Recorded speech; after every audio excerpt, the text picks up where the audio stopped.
Halo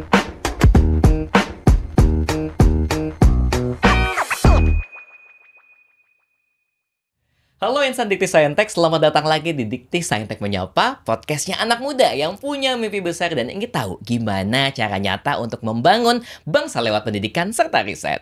Hari ini kita bakal ngobrol sama sosok yang luar biasa, penerima beasiswa PMDSU atau Pendidikan Magister menuju Doktor untuk Sarjana Unggul dari Camp Dikti Saintek, ada Dr. Grandpix Tomris Martakaja, wow ya, atau kita singkat panggilan kita nanti adalah Mas GP. Dosen muda ITB asal NTT ini menempuh pendidikan S1 hingga S3 dalam negeri, sangat berprestasi dan juga baru saja masuk ke top 2% ilmuwan dunia versi Elsevier dan juga Stanford University. Kita akan bongkar nih gimana perjalanan tantangannya dan kenapa prestasi Dr. Grandpix ini penting banget buat kaula-kaula muda dari wilayah 3T, plus gimana cerita seperti ini berkaitan dengan kebijakan Dikti Saintek berdampak, Sekolah Garuda, dan tentunya program PMDSU. Makanya yuk langsung kita mulai seperti apa. Dan agar lebih akrab lagi, saya akan sapa dengan Mas GP.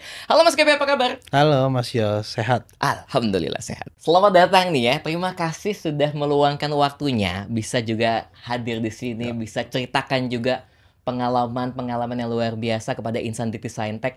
Boleh cerita sama kita nih, pengalaman perjalanan dari NTT, Nusa Tenggara Timur, dari timur Indonesia hingga ke ITB nih. Ya, jadi saya tuh memang asli NTT, lahir besar di Kupang, SD, SMP sampai SMA di Kupang. Jadi saya SMP di SMP Negeri 2 Kupang namanya, kemudian lanjut SMA Katolik Giovanni. Nah kebetulan di SMA Katolik Giovanni itu saya akselerasi, jadi SMA bisa cuma 2 tahun. Nah setelah itu saya ke UI, saya keterima di UI. Waktu itu jalur PPKB namanya. Kalau dulu tuh PMDK ya, PMDK. Iya. Jadi jalur undangan. Nah kebetulan waktu itu masuk ke UI itu saya umur 16 tahun. Jadi saya kuliah umur 16 tahun, tahun 2009 waktu itu di UI. Kemudian lulus dari UI itu Januari 2013. Jadi saya S1-nya kimia di UI 3,5 tahun. Dapat beasiswa PMDSU. Saya lanjut ke ITB, beasiswa PMDSU sampai S3 gitu. Luar biasa, Mas. Lahir di kota Kupang. Kota yang kalau saya bilang, tadi kita ngobrol di belakang layar tuh kota dengan sunset yang bagus banget ya. Nusa Tenggara Timur.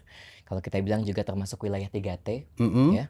Apa nih yang jadi motivasi Mas GP sedari kecil untuk terjun ke dunia riset? Iya, jadi mungkin karena didoktrinasi oleh bapak saya. Jadi bapak saya itu guru. Bapak saya guru, walaupun guru ekonomi ya, guru ekonomi.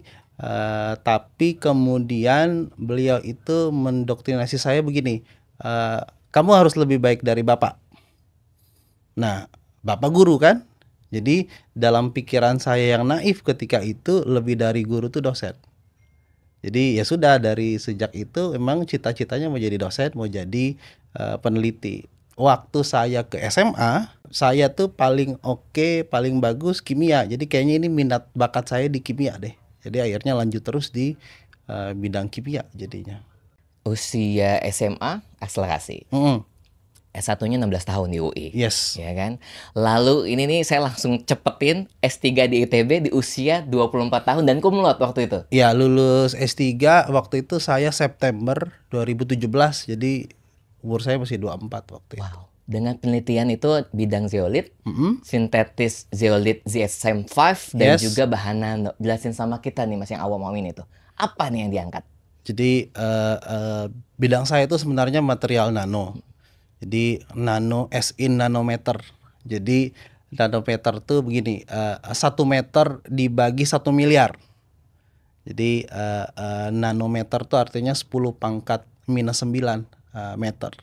Jadi bekerja dengan material-material nano yang ukurannya kecil sekali, yang aplikasinya nanti bisa banyak ya. Salah satunya sebagai katalis untuk mempercepat dan mengarahkan reaksi kimia, bisa untuk membran untuk air bersih, bisa juga untuk adsorben, material penyerap dan lain sebagainya. Wow, ya, ini buat teman-teman yang penasaran juga nih sama Mas GP nih ya, tadi bisa didengarkan juga. Mas, Insan Detik Saintek juga mungkin teman-teman juga penasaran ini, gimana Mas GP atau Mas dosen kita nih di sini ya, berada di jalur prestasi seperti sekarang, dan gimana hal ini berkaitan dengan program pemerintah seperti PMDSU serta kebijakan-kebijakan Dikti Saintek berdampak. Jadi sebenarnya di bagian Indonesia Timur sana ya, kan saya dari Indonesia Timur ya, banyak insan-insan muda yang memang secara bakat itu luar biasa. Hanya kurang mendapatkan opportunity, kesempatan. Saya satu dari sedikit yang beruntung untuk kemudian bisa punya akses ke pendidikan yang lebih baik dan akhirnya bisa mengabdi sebagai dosen, sebagai peneliti hingga saat ini. Tapi sebenarnya masih banyak lagi yang butuh opportunity lebih besar, butuh akses lebih besar sehingga akses terhadap pendidikan itu bisa lebih termanfaatkan. Oke, PMDSU itu kalau kita ngobrol sama teman-teman adalah program Magister Dokter Sarjana Unggul ya? Jadi program magister menuju doktor dokter. untuk sarjana unggul. Bisa ceritakan pengalamannya Mas Grand Prix ini atau Mas GP ini sebagai petinggi PMDSU itu gimana awalnya? Iya, saya kebetulan angkatan pertama. Wow. Ya, saya salah satu dari sekian puluh kami waktu itu seluruh Indonesia, angkatan pertama yang dapat beasiswa PMDSU itu di tahun 2013. Jadi memang perasaannya waktu itu sebenarnya saya tuh sudah dapat beasiswa lanjut ke luar negeri, ke Korea waktu itu. Tetapi kemudian ibu saya, orang tua itu di sini aja lah, gitu, jangan keluar karena saya anak laki-laki pertama, adik saya 2 orang perempuan dan usianya terpaut jauh, jadi terpaut 13 tahun, sehingga ya sudah di sini aja, gitu. Akhirnya gayung bersambut ada program PMDSU ini, gitu. Waktu itu saya bersama Pak Ismo Nandar di ITB. Akhirnya sudah saya melamar untuk dapat beasiswa PMDSU. Dan itu dapat informasinya dari kampus terdahulunya? Enggak. Jadi dulu untuk bidang kimia itu UI nggak ada. Untuk PMDSU, kimia adanya di ITB. Makanya saya ke ITB. Kebetulan dengan Pak Ismo Nandar tuh dulu sempat ketemu waktu saya ketika SMA saya ikut Olimpiade Kimia. Jadi email begitu, akhirnya beliau interview, oke, akhirnya saya lanjut dengan Pak Ismo Nandar dan pindah ke Bandung. Pindah langsung ke ITB karena mencari jurusan yang sama, ya, yang linear. Ya. Mas, kalau kita bisa melihat juga nih, seorang Mas GP ini, bagaimana program Dikti Saintek berdampak itu bisa mendukung ilmuwan-ilmuwan muda, terutama di 3T itu ya, untuk mencapai posisi seperti dirimu ya, posisi ilmuwan top 2% nih di dunia nih. Ya, jadi memang akses itu harus makin banyak dibuka ya. Karena memang sekali lagi kita tuh punya banyak potensi yang begitu besar, sehingga akses-akses tersebut harus dibuka, terutama bagi teman-teman di daerah Indonesia Timur yang secara bakat itu memang banyak yang luar biasa. Kalau kita pikir bahwa kayaknya nggak mungkin deh dari kita yang desa mungkin tertinggal, terdepan seperti itu ya, kita nggak mungkin bisa ke panggung nasional, tapi contoh nyata ada di depan kita. Makanya kita gali nih tantangan strategi yang berhasil nih. Mas, di saat NTT atau daerah dengan fasilitas yang terbatas, tantangan penelitian seperti apa sih yang dulu paling berat nih? Misalnya nih ya, akses bahannya, labnya, pembimbingnya, jaringan riset atau apa nih? Jadi sebelum kita berbicara jauh ke fasilitas, alat bahan dan lain sebagainya, yang penting tuh, yang paling pertama penting itu sebenarnya confidence. Jadi saya minggu lalu itu ke satu desa namanya Desa Fatumonas di Kabupaten Kupang. Kami dari ITB ada kegiatan pengabdian masyarakat. Di situ saya ngomong sama teman-teman SMA itu bahwa kita tuh sebenarnya punya bakat yang luar biasa, tapi terlalu takut untuk menampakkan bakat itu. Jadi kurang percaya diri, inferiority complex ya, merasa kita lebih lebih lebih rendah lah dari teman-teman yang lain, dari daerah-daerah lain atau bahkan dari negara lain. Nah itu stigma itu yang harus dibongkar sebenarnya, bahwa kita itu setara, bahkan kita punya kemampuan yang mungkin bisa lebih dari orang lain, gitu. Ya kadang-kadang kita berpikir bahwa faktor eksternal ternyata internal diri kita Mas ya. Betul. Kita merasa takut, merasa kurang, merasa bahwa diri kita itu nggak punya kemampuan, tapi lihat contohnya gitu. Ya saat sudah ada kemauan dan sudah ada, kepercayaan diri, maka yang lain tuh sebenarnya mengikuti. Jadi percuma kalau kita punya, berbagai macam resources, tapi kalau internalnya sendiri belum diberesi gitu. Itu gimana Mas GP bisa mengatasi keterbatasan dari diri sendiri dulu gitu? Saya pertama kali ke UI itu kan anak NTT lah ya, ngomongnya tuh beta sonde. Hmm. Tapi kemudian pas ke UI itu kan banyak teman-teman tuh dari Jakarta, dari Pulau Jawa, dari manapun seluruh Indonesia kan ada. Ketika itu memang semester 1 saya, cukup minder ya, culture shock gitu. Waktu itu saya pikir yang penting saya kuliah beres pulang jadi PNS gitu. Pikiran naif saya waktu itu. Tapi kemudian dalam satu, semester berjalan juga, nilai saya ya lulus-lulus aja sih, tapi tidak yang top begitu. Tapi kemudian, setelah satu semester berjalan saya mencoba mempelajari dan memahami bahwa teman-teman dari SMA-SMA top di Jakarta pun kemampuannya sebenarnya tidak lebih baik dari saya. Saya itu sebenarnya lebih baik dari mereka. Jadi setelah saya menyadari itu, saya mulai timbul rasa kepercayaan diri sejak saya semester 2 sampai saya lulus dari UI. Saya lulus dari UI 3,5 tahun, dari semester 2 sampai semester 7 di kimia UI tidak ada yang IP-nya lebih besar dari Grand Prix. Hanya dengan menumbuhkan rasa kepercayaan diri. Tidak ada nilainya lebih dari Grand Prix. Ya. Katanya nama Grand Prix itu juga doa dari orang tua ya. Ya, betul. Gitu ya. Betul. Boleh jelasin sama kita mungkin teman-teman nih. Ini suatu doa yang dimana ada mungkin jadi penyemangat kita sendiri. Jadi bapak tuh memang suka nonton, bukan suka balapan, tapi suka nonton balapan. Jadi waktu MotoGP zaman dulu itu kan katanya cuma 2 faktor, either pembalap atau pemilihan ban, strategi pemilihan ban. Karena engine-nya mirip-mirip, semua engine 2 tak. Jadi Grand Prix itu sebenarnya diambil dari filosofi ban. Jadi ban itu adalah bagian yang menopang motor, mesin dan pengendaranya, sehingga diharapkan Grand Prix ini seperti ban yang menopang keluarga maju ke depan. Dan kentro gitu ya. Alhamdulillahnya. Ya, ya puji Tuhan, alhamdulillah. Tapi kan masih terus berjalan ya. Moga-moga. Jadi bisa. benar ya, mengatasi keterbatasan itu kalau kita melihat bahwa diri kita itu ternyata juga sama, setara juga sama yang lain gitu. Ya. Dan dari semester 1 itu Mas Grand Prix itu merasa minder, semester 2 sampai semester 7 itu ada kolaborasi dilakukan nggak? Saya cukup beruntung karena punya teman-teman, punya komunitas yang memberikan dukungan yang baik. Jadi ya komunitas, teman-teman, circle ya kalau sekarang kata anak-anak. Ketemu circle yang baik, yang mendukung kita belajar, kita main-main, study hard, play harder, dan ya semuanya mendukung. Oke, Mas, ini kita kan ditonton seluruh Indonesia nih, teman-teman Insan Dikti Saintek tonton Indonesia. Mungkin terutama juga teman-teman dari yang wilayah 3T nih. Ada nggak Mas saran terutama untuk teman-teman Gen Z, anak-anak muda atau mahasiswa yang mungkin di wilayah 3T punya mimpi besar, tapi takut ya untuk melakukan riset karena fasilitas dan modal yang kurang karena di lingkungannya tuh nggak ada nih. Apa yang dilakukan pertama? Ya tentu sekarang itu artinya kan kita beresin dari diri kita sendiri dulu ya. Setelah itu tentu kalau kita punya kekurangan dari segi fasilitas dan lain sebagainya, kuncinya tentunya kolaborasi. Jadi bahkan di kami pun sebenarnya saat ini di ITB kami juga punya instrumentasi yang mungkin belum begitu lengkap.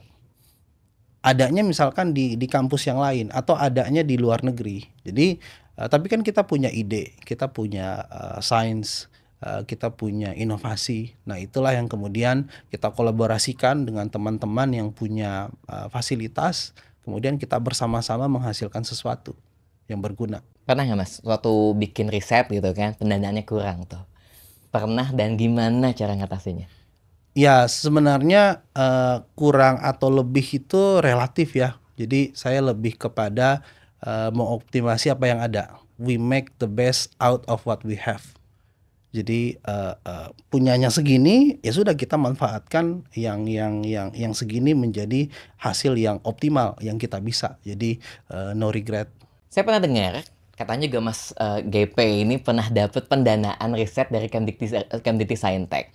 Bisa jelasin sama kita gimana kiatnya dan perjalanan, mungkin juga bisa jadi apa ya, motivasi teman-teman nih supaya bisa dapat seperti apa yang Mas GP dapat. Jadi ya puji Tuhan, alhamdulillah ya, di Kemendikti Saintek kan juga menyediakan dana penelitian, inovasi, pengabdian masyarakat yang terbuka untuk teman-teman dosen ya di seluruh Indonesia. Jadi tentunya harus kita manfaatkan. Jadi kalau tidak mencoba kan pasti gagal ya. Tapi kalau kita coba ya bisa gagal, bisa tidak, tapi ada possibility untuk berhasil kan. Jadi yang penting coba saja dulu, nanti dalam perjalanan kita akan menemukan gimana yang sebaiknya harus kita lakukan. Dan juga jangan malu untuk bertanya mungkin ya kepada teman-teman yang sudah punya pengalaman, kepada senior-senior yang sudah lebih dulu punya pengalaman berhasil mendapatkan pendanaan penelitian, itu penting sekali. Ngalap berkah lah ya ke teman-teman, ke senior-senior yang sudah lebih dulu berpengalaman. Intinya berkolaborasi itu jangan jadi mahasiswa kupu-kupu ya. Dulu kupu-kupu nggak sih di kampus? Ketika masih muda, umur 24 tahun di S3, kapan mainnya gitu loh? Oh enggak, saya lebih banyak main. Oh. Iya, saya lebih banyak main. Boleh Ceritain nyebut gitu. merek nggak? Saya lebih seneng sering ke Inul Vista ya kan, kita karaokean ya. Karaokean, tapi ketemu Kalau sama senior-senior gitu. Kalau di Depok dulu di Margo City itu NAF ya. Nah itu jadi kan kita jadi pengalaman kita buat juga, jangan-jangan seorang Mas GP itu ada anak rumahan nih yang mau belajar dong, tapi nggak ada kolaborasinya sama senior kapan, ketemu sama teman-teman kapan gitu. Jadi bisa ceritain sama kita tuh secara sisi personal. Ya sosialisasi itu penting ya. Jadi kalau gimana ya, kalau terlalu ini aja tidak bersosialisasi kan, ya kita manusia butuh kehidupan ya. Jadi tidak mungkin mengerjakan satu hal saja tanpa bersosialisasi dengan teman-teman yang lain. Jadi memang penting untuk punya circle, punya teman-teman yang mendukung. Dan belajar juga belajar tuh bagi saya ya sekedarnya lah ya, nggak perlu terlalu dipaksakan, karena saya pun di kelas itu ini tidak untuk ditiru, tapi tentu semua orang punya cara belajarnya masing-masing ya. Saya nggak pernah nyatet kalau ikut kuliah, karena bagi saya ke kelas itu sebenarnya menghormati dosen yang masuk. Tapi kalau belajar saya lebih senang belajar sendiri dan dengan mengajarkan ke teman-teman. Jadi kalau ada ngajar pacar saya waktu itu yang sekarang udah jadi istri saya, ya kan. Kalau mau ngajarin kan, kalau kelihatan nggak bisa kan thanksin dong. Jadi kita belajar dulu, terus ngajarin ngajarin teman. Semakin banyak kita sering ngajarin teman kan, sebenarnya kita mengulang-ulang terus kan ya. Dan di bawah alam bawah sadar kita jadi menguasai materi tersebut. Jadi setelahnya ya sudah tinggal ujian aja. Wow. Gitu. Jadi cara metode belajar berbeda nih ya. Bener. Semakin banyak kita gini loh. Kalau saya selama hampir 8 tahun jadi dosen, menemukan ada anak yang pinter banget, tapi dia nggak mau berbagi.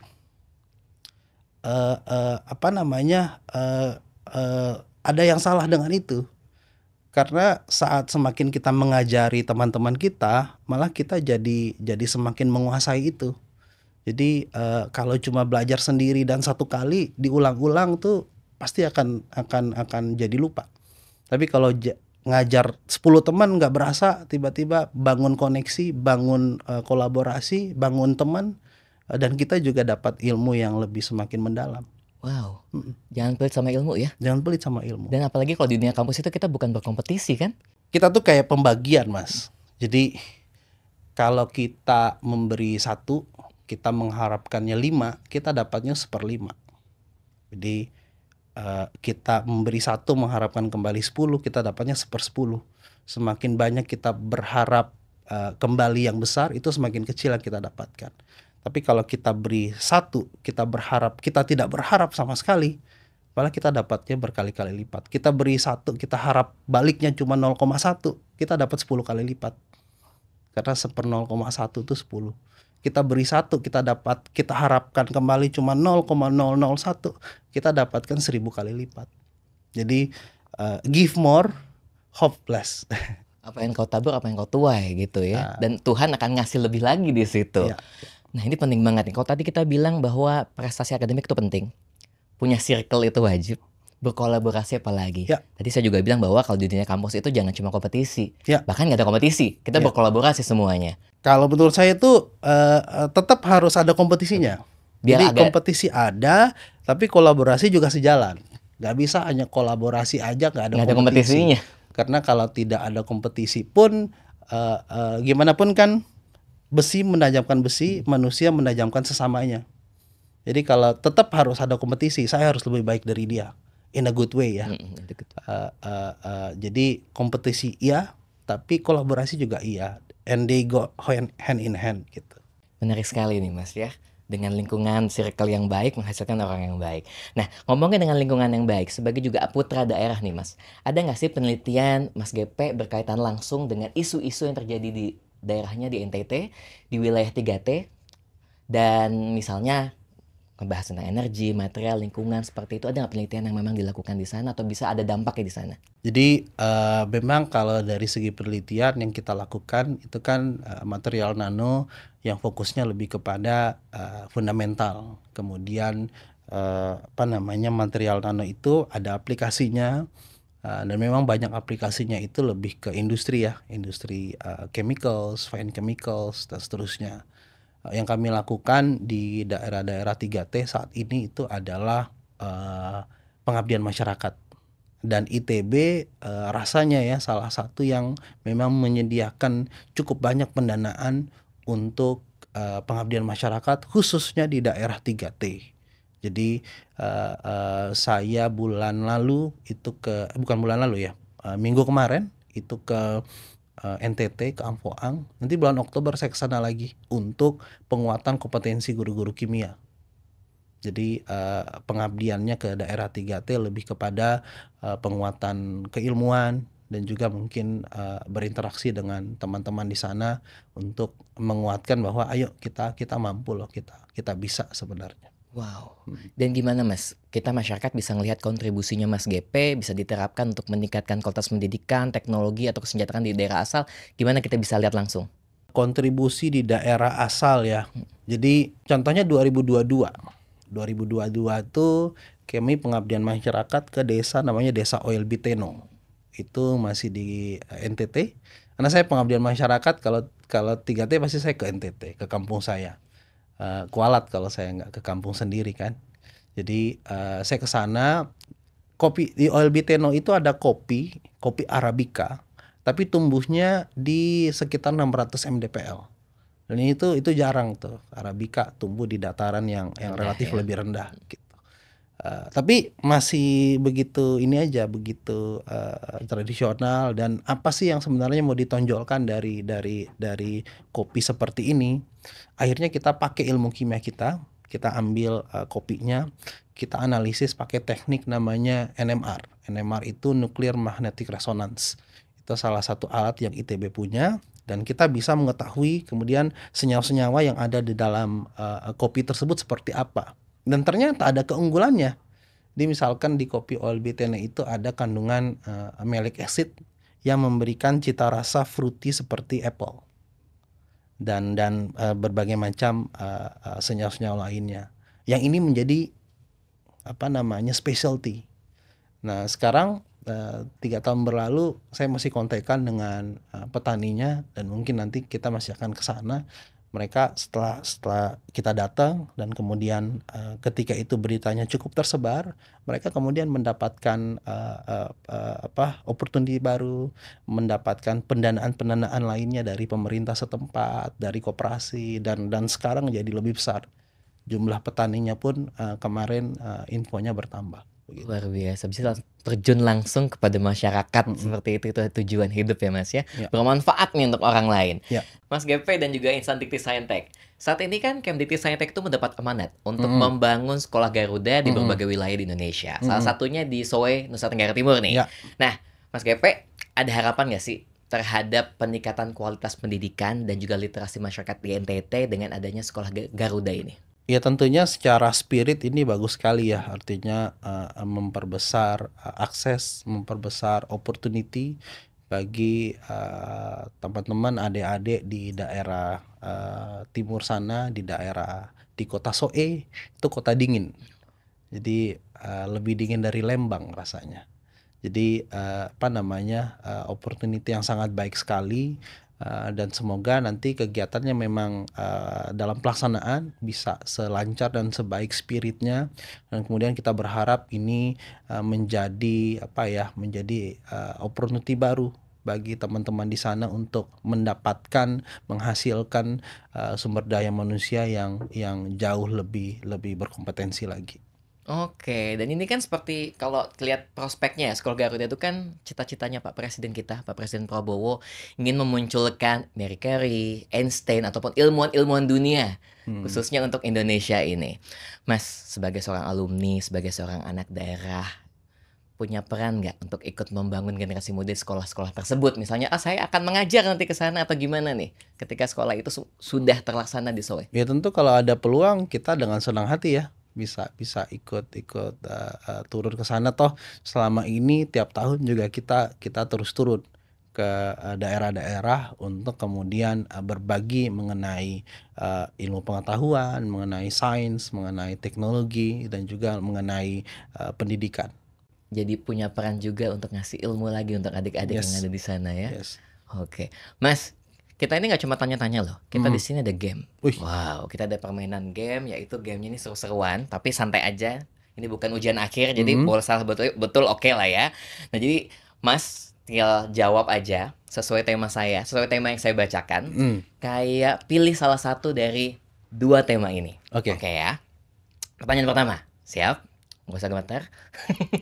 Pertanyaan pertama, fokus publikasi internasional atau fokus penelitian lokal yang berdampak masyarakat?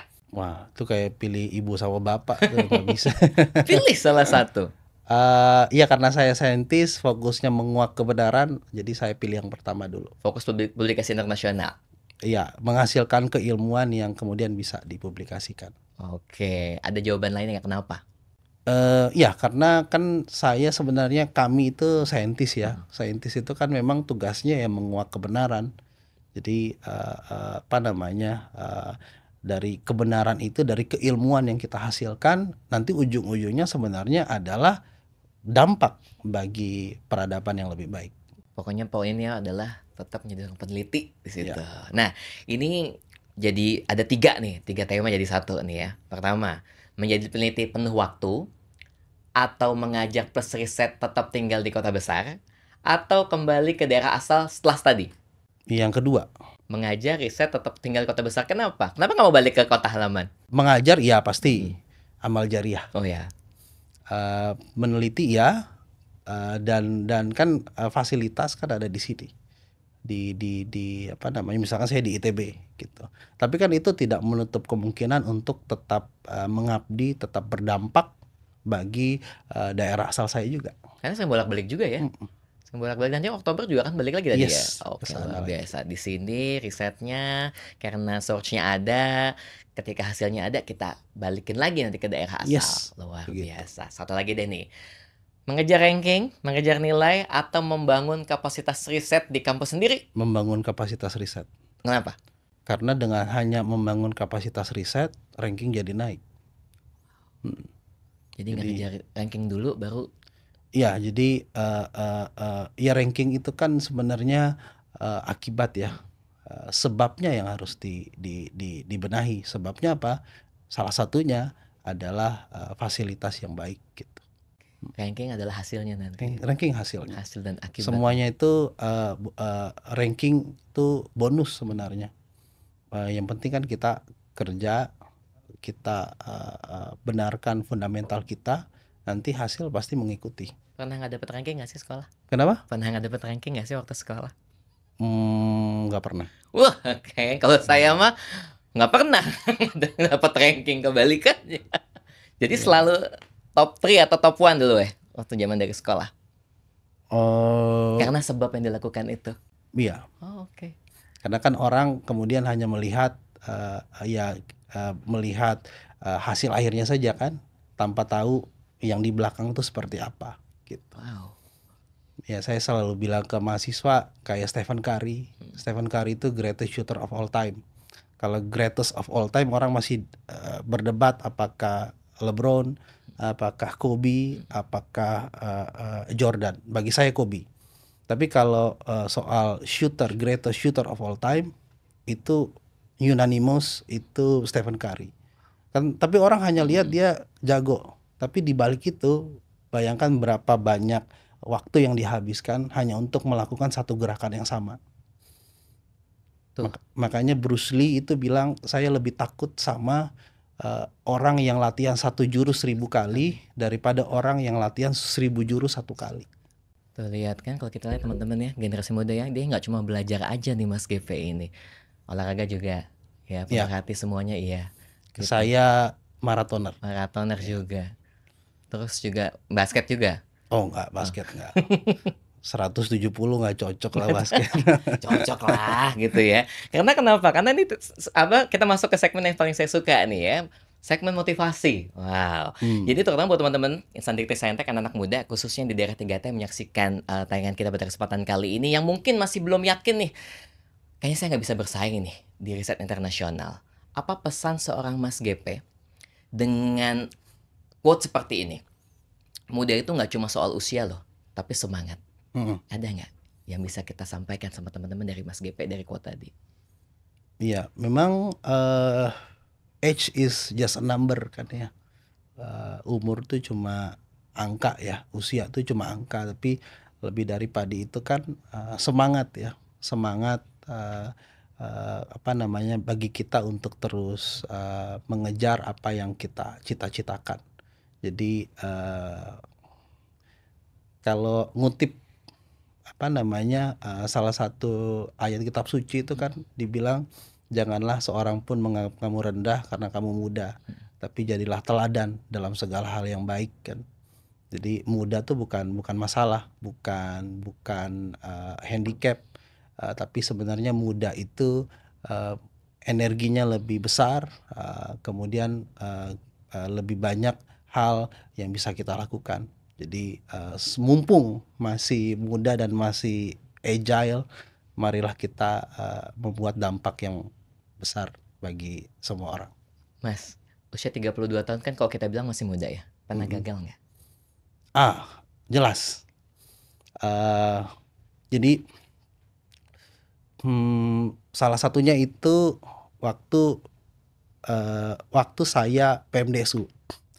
Waktu saya PMDSU itu kan orang banyak yang publikasi internasional sulit ya. Saya salah satu yang ketika itu kok lancar-lancar saja.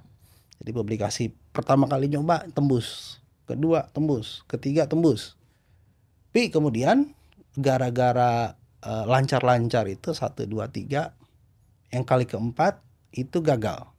Dan tidak cuma gagal, komentar dari editor itu sangat-sangat kasar, harsh ya, komentarnya harsh. Jadi penelitian ini ya kalau kasarnya dia bilang jelek lah ini.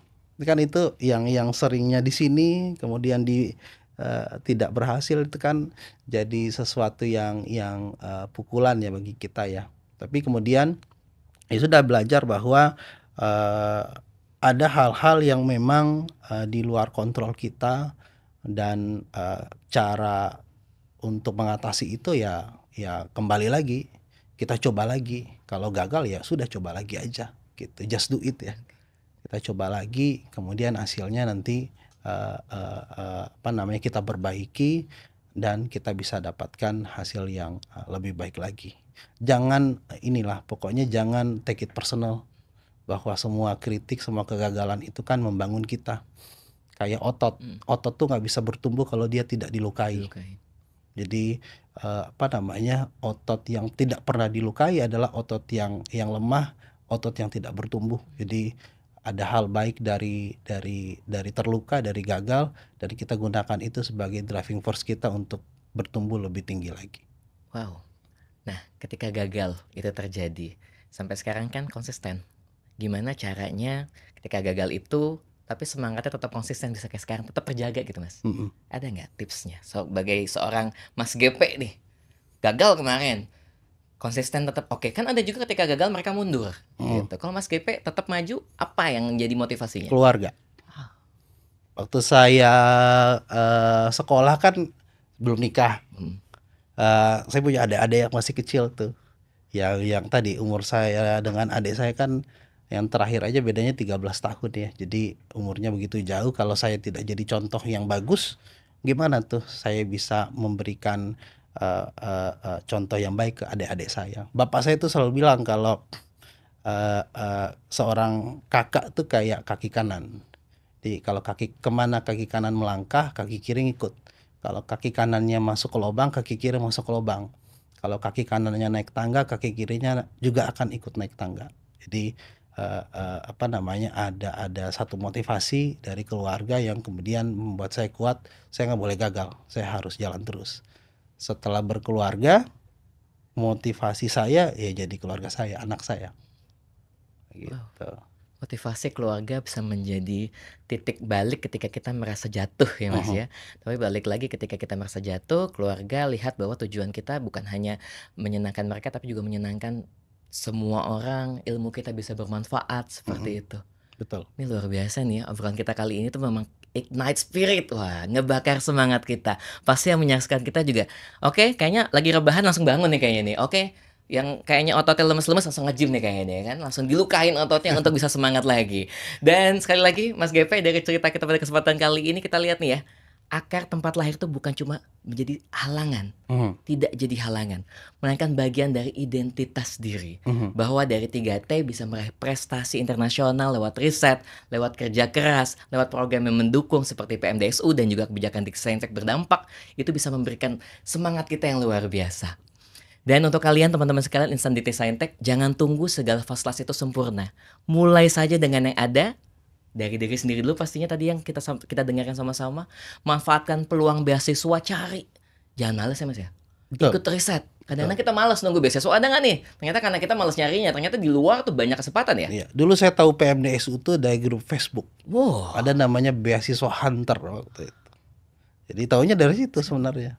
Jadi jangan cuma media sosial buat ngeposting sama nge-like aja, tapi kita cari di situ. Ya. Kesempatannya kita ikut riset, kolaborasi, terus belajar. Kalau kolaborasi caranya Mas GP kan karaokean. Karaokean ataupun dengan circle yang baik ya. Dan juga berkontribusi ke kampung halaman pastinya. Mas GP, sekali lagi terima kasih banyak Terima atas kasih, waktunya, Mas Yos, ya. atas kesempatannya kita diajak menelaah perjalanan hidup yang luar biasa di usia muda tadi, S1 16 tahun, lanjut juga kuliah, riset dan segala macam hingga lulus cum laude S3-nya di usia 24 tahun. Jadi semangat untuk teman-teman, buat sekalian juga terima kasih sudah mendengarkan Dikti Saintek Menyapa. Saya Yos Aditya, pamit undur diri dulu. Tetap semangat, tetap bermimpi besar, dan juga tetap jadi bagian dari perubahan. Salam Dikti Saintek berdampak. Sampai jumpa.